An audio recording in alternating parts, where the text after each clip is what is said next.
राधे राधे। आज का टॉपिक है बिना दवा दिए या लिए हम अपने आप को या अपने अपनों को कैसे ठीक कर सकते हैं। पहला तो प्रश्न है, क्या हम ये कर सकते हैं? जी हाँ। पहले आप राधे राधे लिखें और फिर आगे बढ़ेंगे। ये टॉपिक आज के कंटेक्स्ट में बहुत इम्पॉर्टेंट है। क्यों? Because the moment we feel that घर में कोई बीमार है तो हमें सिर्फ एक ही बात समझ में आती, समय पर दवाई ले लो वरना मुश्किल हो जाएगी। तो आप सभी जो जुड़ रहे हैं वो समझ लें, एंड तक मेरी पूरी बात सुनिएगा। बिना दवाई दिए किसी को कैसे ठीक किया जा सकता है। आज का टॉपिक बहुत इंपॉर्टेंट है और आपको प्रॉमिस करना है, आपने सभी के साथ शेयर करना है। मैं बात स्टार्ट करूंगी अपने एक एग्जाम्पल के साथ, ताकि हम जब भी क्लासरूम की बात करते हैं, जब हम पढ़ते थे तो जब हमें कोई टीचर एग्जाम्पल के साथ समझाता था, so we use to feel good. I am sure I am audible. एक बार थम्स अप या राधे राधे या हार्ट भेजिए so that I can get to know that आप मुझे आराम से सुन पा रहे हैं। तो आज का टॉपिक समझ गए हैं, बिना दवाई दिए हम अपने आप को कैसे ठीक कर सकते हैं। मेरा आज का टॉपिक थोड़ा सा, जी thank you so very much, Radhe Radhe. जब मेरी शादी हुई और जब भी हम अपनी बात करते हैं, जब भी मैरिज हुई तो क्या होता है, एक स्थान परिवर्तन होता है, परिवार परिवर्तन होता है, घर का सिस्टम का परिवर्तन होता है, और मानसिक लेवल पर हम अपने पिता, अपने माता, अपनी फैमिली से डिटैच होते हैं और अटैचमेंट अभी बनानी होती है। तो इतना कुछ चल रहा होता है। फीमेल्स के साथ ही नहीं, मेल के साथ भी उन्होंने एक्सेप्टेंस करनी होती है, एक नए मेंबर का वेलकम करना होता। तो इतना कुछ उथल पुथल चल रहा था। आप मेरी पूरी बात सुनिएगा तो लास्ट में आपको समझ आ जाएगा कि हम अपने आप को कैसे ठीक कर सकते हैं। तो जब इतना कुछ चल रहा था तो मन का बीमार होना, शरीर का बीमार होना स्वाभाविक है। बहुत बार देखा जाता है कि जैसे शादी हुई तो बच्ची जो घर आई, नई बच्ची है, तो वो बीमार हो गई। तो मैं 3 महीने 4 महीने के बाद मैं बीमार हो गई और काफी देर बीमार रही। शायद होम सिकनेस था, मैं जाती थी मिलने फिर वापस आ गई, तो इस तरह से। तो मैं काफी देर, पहला 1 साल हमें टाइम लगता है एडजस्टमेंट में। तो मुझे किसी ने इन लॉज में कह दिया कि ये तो बीमार लड़की हमें दे दी। आज वो शख्स आज इस दुनिया में नहीं है, लेकिन वो शब्द आज भी हैं। सो मुझे इस बात का रेफरेंस क्यों लेना पड़ा? जब भी हमारे आसपास कोई दिखता है, कोई बीमार होता है, तो हम बहुत इजीली ये टर्म यूज करते हैं। आप भी करते होंगे, ध्यान से सुनिएगा। Being a teacher of psychology मैं इसकी बात कर रही हूं। तो हम ये शब्द यूज करते हैं, ये तो बीमार ही रहने लग गई है, आप तो बहुत बार बीमार होते हो। मजाक मजाक में, यार तुम कभी सही भी थी। मजाक मजाक में, इंटेंशंस गलत नहीं होते कभी भी, लेकिन हम एक दूसरे को, मैं अपने आप को भी, मैं तो ना आजकल बहुत ही बीमार रहती हूँ, मैं तो पता नहीं ठीक कब होंगी। तो ये जो आपको बातें समझने वाली है वो क्या, कि हम जब भी कोई बीमार है, ये तो था ही बीमार, ये पता है आपको, ये बचपन से बहुत बार बीमार हुआ है, इसे तो हम डॉक्टर के ही ले जाते रहते हैं। तो ये जो शब्द हम बोल रहे हैं ये यहीं आसपास रहते हैं। तो इंसान जाते हैं, शब्द यूनिवर्स में घूमते हैं। तो हमने जब किसी के बारे में ऐसा कहा कि ये तो बीमार ही है, ओहो ये बच्चा ना मेरा, पता है आपको, ये साल में 4 बार तो बीमार ही हो जाता है। अपने बच्चे के बारे में हम, इंटेंशन गलत नहीं होता, please don't take it otherwise, ये इंटेंशन इज ऑलवेज राइट, लेकिन the words which we are selecting they are not appropriate. तो हम कैसे हील कर सकते हैं? क्या आप जानते हो, शब्दों का दर्द दिल के दर्द से ज्यादा भयानक होता है।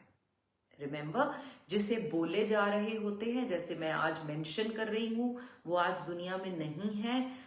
मैं कोई उनकी कंप्लेंट करने के लिए नहीं, जस्ट टू कि वो तो नहीं है, लेकिन वो दर्द, वो शब्द अभी भी है कि ये तो बीमार लड़की दे दी, किसी ने हमारे इन-लॉज से कहा। तो इसका मतलब क्या हुआ कि वो वर्ड मुझे हील करने वाले थे? नहीं।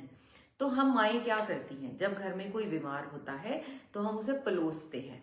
हम कैसे शब्दों का प्रयोग करते हैं, वो you will be fine, you're all right, कुछ नहीं हुआ, ये छोटा सा कष्ट है, निकल गया, निकल जाएगा।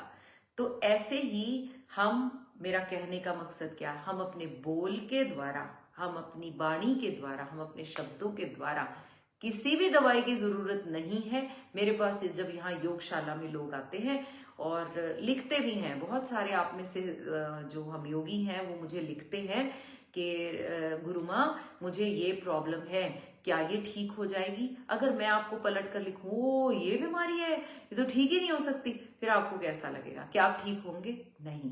तो मुझे क्या लिखना है, और मैं सही में वो लिखती हूँ जो मुझे राधा रानी प्रेरित करती हैं, लेकिन मुझे क्या कहना है, अरे ये तो वैसे ही ठीक हो सकती है, इसमें तो कोई दिक्कत ही नहीं है, मतलब ये तो ऐसे ठीक हो सकती है। तो शब्द, और एक मैंने आपको क्या दिया, पॉजिटिविटी से भर दिया। आपके शरीर ने क्या सुना? पॉजिटिविटी को सुना। आपके बॉडी के सेल्स ने क्या सुना? कि ये बीमारी को हील करना है। नहीं तो हर समय क्या सुन रहे थे, ये तो बीमारी रहता है, इसका तो काम ही है, इसलिए स्कूल नहीं जाना होगा, बच्चे को भी क्या देते, इसलिए जानबूझ के पेट दुख रहा होगा। मतलब हमें अपने शब्दों के चयन का जो है वो इम्पोर्टेंस समझना होगा। तो कहना क्या है, आज से कोई अगर मिले या कोई कहता हुआ भी मिले तो उसे क्या कहना है? अगर कोई कहे ये बच्ची जब से हमारे घर आई है ना बीमार ही है, तो बोलो नहीं, उसको चेंज कीजिए, ये बच्चा अपने आप से लड़ रहा है, ठीक हो गया है, हो जाएगा, यू आर फाइन बेटा, यू विल बी फाइन, ये समय कष्ट का है, कोई बात नहीं, हम मिलकर इसे झेल लेंगे। बहुत सारे लोगों के घरों में बहुत बड़ी बड़ी बीमारी वाले पेशेंट्स भी हैं। अगर हम किसी के घर भी जाते हैं ना किसी पेशेंट को देखने, बी रिस्पॉन्सिबल, क्योंकि आपके बोले हुए वहां एक एक शब्द या तो इस इंसान को खड़ा कर सकता है या उस इंसान को लिटा सकता है। तो बी केयरफुल रादर। मैंने बहुत सारे लोगों को ऐसे कन्वर्सेशन करते देखा, किसी के घर जाएंगे बीमार को मिलने, मेरे ना उस फ्रेंड को भी यही बीमारी हो गई थी, बड़ी मुश्किल से ठीक हुआ। आप उसे ठीक करने आए हो कि बीमार करने आए हो? आई एम श्योर नहीं। आप ऐसा एग्जाम्पल जो वहां अप्रोप्रिएट, चाहे हुआ ही हो, आपको यहां उनको देने की जरूरत नहीं है। वो आपसे कुछ अच्छा मांग रहे हैं। नंबर 1, प्रे कीजिए उसके लिए, मन से भी शब्दों से भी। ओ यू विल बी फाइन। ये बीमारियां बड़ी आई लोगों के साथ, ऐसे ठीक हो गई। कैंसर जैसी बीमारी को भी भगाया जा सकता है केवल शब्दों से, विल पावर से।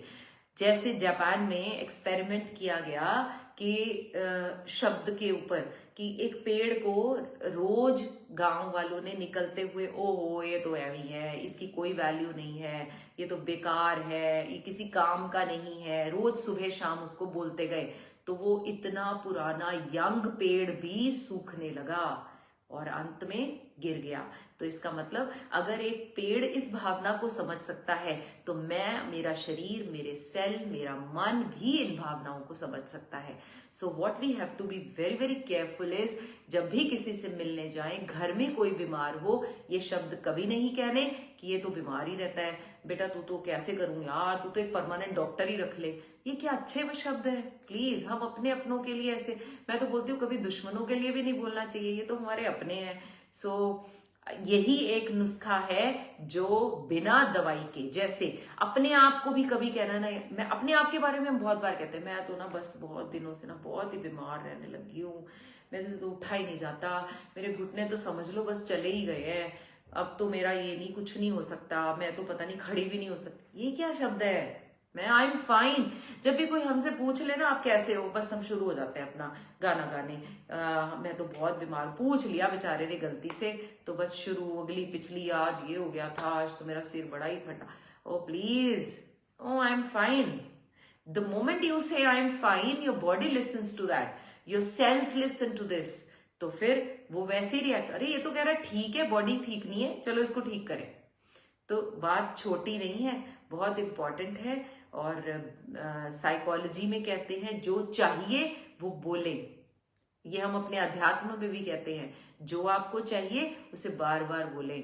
मुझे अच्छा हेल्थ चाहिए, आई एम परफेक्टली फाइन। मुझे मानसिक हेल्थ अच्छी चाहिए, ओहो I am feeling so refreshing. नहीं भी कर रहे ना फील, तो बोलो आई एम फाइन। आपका बच्चा बीमार है, oh he will be fine, he is a fighter, तो ऐसे भगा देगा बीमारी को, कल तक ठीक हो जाएगा। अब हम वहम करते हैं, नजर ना लग जाए, मैंने ऐसे बोल दिया तो, अरे इस बात को थोड़ी, अब बार अपने मुंह से जो शब्द उसके लिए निकाल रहे हो, जो बोल रहे हो, वो बोल बड़े ही इंपॉर्टेंट होते हैं। आपने कहा यू आर ऑलवेज राइट। जी नहीं, पर yes, I always try WhatsApp करके। हाँ, आप मुझे लिख सकते हैं, मेरा व्हाट्सएप नंबर है 8054240542, उस पर अपने प्रश्न भेजें। और कोई क्वेश्चन हो इस बारे में भी, क्या हमने, और अब एक और बात, हम हमेशा केस स्टडी के साथ समझते हैं। यस, मैंने शब्दों को बदलाव कराकर बहुत सारी फैमिलीज को, उनके घर के लोगों को हील करा है। मैंने नहीं, राधा रानी ने मेरे द्वारा करा है। और इसीलिए मैं स्पेशली आई आपसे बताने कि क्या कहना है ये पहले सोचना है, बोलने के बाद नहीं। और अगर आपको कोई घर में, जैसे बड़े बुजुर्ग कई बार कह देते हैं यार बच्चा बड़ा ही बीमार रहता है, तुझे दिखाओ, नहीं मम्मा आप ऐसे मत बोलो, इसको ब्लेसिंग दो, ये बीमार था अभी बिल्कुल ठीक है, he'll बी फाइन, इसके कष्ट कट रहे हैं। हम कभी कभी कहते हैं हमारे ग्रह चाल ऐसी है, बोल दो कोई बात नहीं, हमारी ग्रह चाल ऐसी, लेकिन अब इसके कष्ट कट रहे हैं और इसके कष्ट कटने में हम इसके साथ हैं। क्या ये बड़ी बात नहीं है? हम तुम्हारे साथ है बेटा, यू आर ऑलवेज फाइन, आप आगे भी ठीक रहोगे। थोड़ा पलोसा, थोड़ा प्यार से बोला, ट्रस्ट मी, आप छोटे फ्लू पर ट्राई करके देखो और फिर देखो उसका मैजिक। आपका बच्चा आपको कहता है कि मेरे ये प्रॉब्लम है, ये प्रॉब्लम है, इग्नोर करने को नहीं कहा, लेकिन उसे उस समय क्या कहना है ताकि उसकी बॉडी सही सुने और सही रिएक्ट करे। आई am sure this talk make sense, और आपने इसको आगे भी सब तक पहुंचाना है ताकि सभी दवाइयां ना फटाफट खाएं, है ना। तो अपने आप को मानसिक तौर पर भी हील करें, जो कि बहुत हद तक मेरे शरीर को एक पॉजिटिव एनर्जी देते हैं अपनी बीमारी से लड़ने के लिए, जो कि बहुत इंपॉर्टेंट होता है। वो मुझे अपने साथ भी चाहिए और अपने अपनों को भी ठीक करने के लिए चाहिए होती है। थोड़ा मुश्किल लगता है करते हुए, लेकिन ट्राई करिए, एक्चुअली आप लोगों की जिंदगी उनके शरीर में बदलाव ला सकते हैं। Take care, Radhe Radhe.